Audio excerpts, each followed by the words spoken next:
ইতিকাফের জন্যই মূলত মসজিদগুলোকে প্রস্তুত করা দরকার।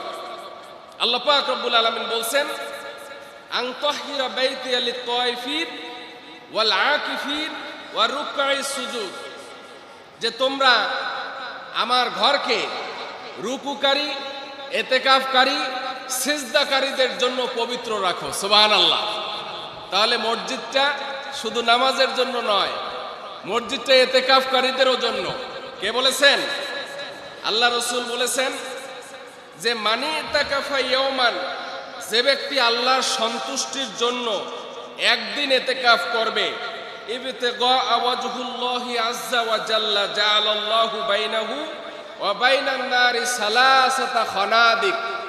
যদি কেউ আল্লাহর সন্তুষ্টির জন্য একটা দিন ইতিকাফ করে, তাহলে সে 3 খন্দক পরিমাণ সওয়াবের অধিকারী হয়ে যায়। সুবহানাল্লাহ। আত্মাকোয়া চ্যানেল, সত্যের সন্ধানে।